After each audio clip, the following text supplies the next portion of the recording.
Okay, so what else do we got on the list? Robotaxi had some thoughts about Go Robotaxi. for it. I'm thinking about what Tesla can charge. They can charge $2 a mile Okay, yeah, for the service. yeah. And this is billable miles. And we know they could charge this because Uber charges more. Uber charges more. That's key. But a third of your miles are wasted. This goes to a buck 33. Oh, you're doing it that way. We're doing it this way. Net charge per mile per day. Yeah, per mile. And we're going to be a little high on these assumptions. Let's assume that a Model Y typically costs 50 cents per mile for wear and tear, insurance, electricity, all that. Wow, that is high. Yeah, we're going a little high. So insurance is included in that. Okay. So that's basically all you subtract. So charging is included in that. You hire people to plug in for All the right. charging. So basically, you're saying all in, it costs 50 cents, which is Yeah. about double Kathy Wood's number. Tesla's going to get 83 cents per mile Right. that the car drives about 300 miles per day Okay. to do 200 customer miles. Right. So we got 300. This is about $249 per day. Right. All right, so let's whip out the calculator here. I think it's going to be about 90 grand per year. So 365 times 249 is 90,885 You could round down. per year. Profit. Yeah. This is not revenue, this is No. profit. Yeah. Profit. And it's estimated, now Tesla won't run a million of their own cars, but it's estimated that before you need to lower the price, nationwide, if you can do all cities, you can do 1 million robotaxis roughly. So if you do all that, numbers get a little crazy. Basically 91 billion per year Which in is just profit, which is just a little bit less than Apple. a little bit less than Apple. Right. So Tesla won't be done growing at this point. No. This is not financial advice. Let's just say you give a 30 times multiple on that. That's 2.7 trillion. And we're on the low side. I was also thinking about something else. Tesla running their own cars, it got me worried that they were just going to take the whole robotaxi business for themselves and not allow Tesla owners to run their own cars because that's a lot of gravy right there, right? True. You don't want to give that up. 100,000 Model Ys would essentially cost Tesla $3 billion. They may need some other cash flow. If they're efficient, they can get efficient pretty quickly. You're paying back that Model Y cost in 4 months. Right. That's 4 months Yes, I know. right there. So it's fully paying back for the Model Y. Maybe Tesla can do their own fleet, but let's look at the customer cars. Yep. So the customer cars, it's at $2 per mile. And Tesla, with these, they don't have to worry about how many are dead miles. And what Tesla's going to do is they're going to collect 30% fee for the platform, and Tesla's going to pay the insurance. So let's look at that piece for a second. But they don't have to clean it, they don't have to charge the cars. The other problem they get around is charging. Maybe they could charge 1,000 cars in Austin and handle that. Maybe they can go from 20 to 1,000 and charge them at different times during the day at Giga Texas. But they're going to need to expand their charging somewhere. There's an infrastructure problem. What you want to grow in Austin and others is people charging at home. So you're going to bring in customer cars. Tesla gets 60 cents per mile and they're paying the insurance, but they'll be paying insurance on all the miles. Yep. I think this could be up to 20 cents Oh, build mile. Oh, It would be 13 cents per total mile because they'll pay the insurance while the vehicle is going to the customer. mhm. So that's the only little rub. But still, you got 40 cents per mile, and the cars are billing 200 miles per day. It's 80 bucks a day.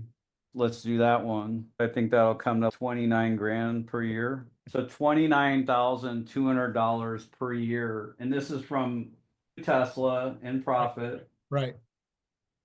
profit per customer car. Let's say Tesla can't, for whatever reason, field a bunch of their own cars. We'll just be silly, and there's a million of these. So it's still 29 billion in profit. You're not lowering the price to a buck 50 a mile. I'm excited about RoboTaxi. Tesla makes a lot more money than Uber would for a similar number of vehicles. They're able to undercut Uber and be much more profitable than Uber.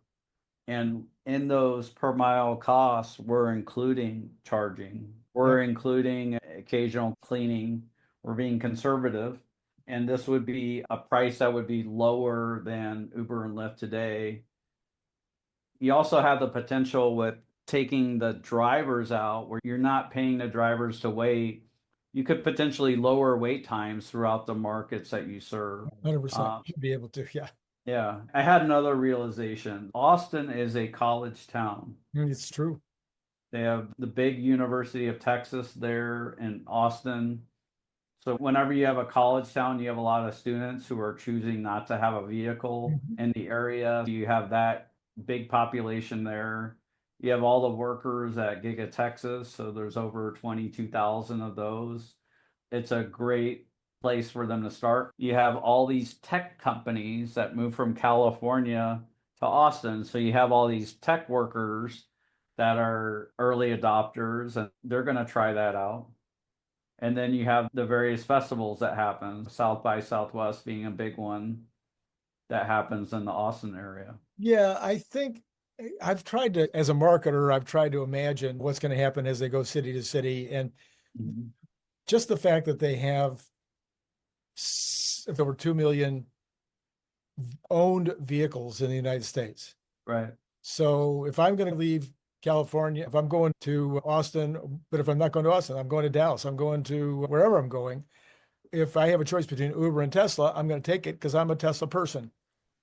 Or Right. maybe I don't own a Tesla vehicle, but my dad does, or my sister does, or maybe I'm just an enthusiast. I just like what Elon's doing, or maybe I'm a stockholder. There's all kinds of Yeah. built-in.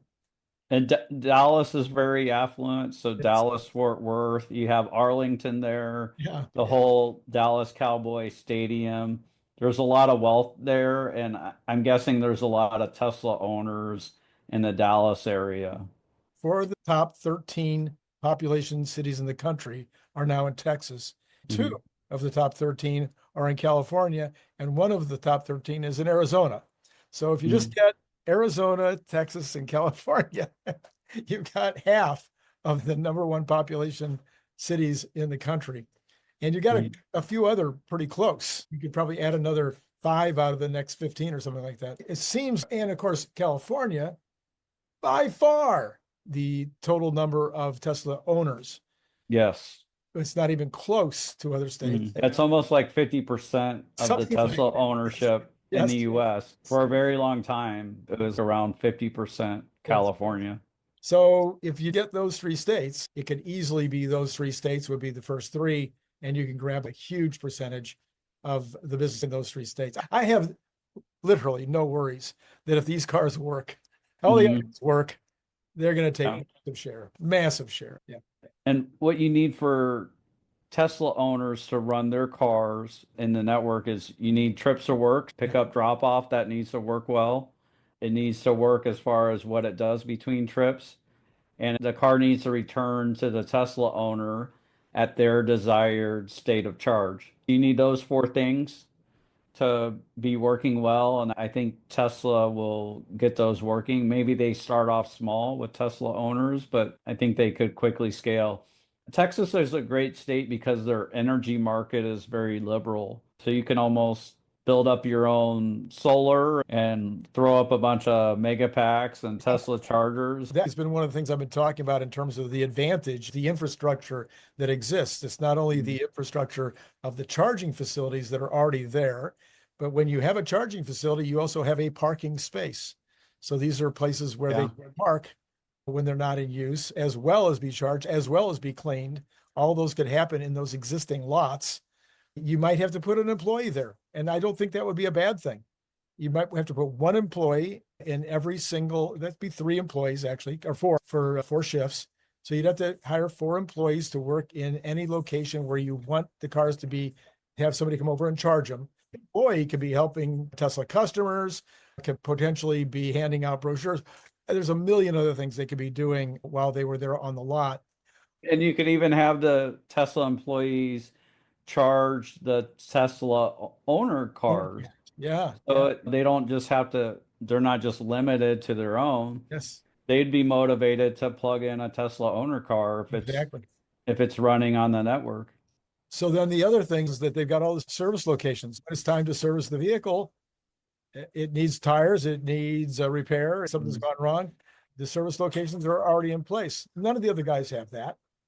Right. So all of that is ready, and you can give high priority to the Tesla vehicles to get them back on the road quickly when one of them comes in for service, as opposed to Uber, Lyft, or Waymo. They're not going to have any way that I know of to encourage the Firestone location fix their car faster than the other customers that are already in the lot. They probably have to go to a special place and they don't have scale with that. Exactly right.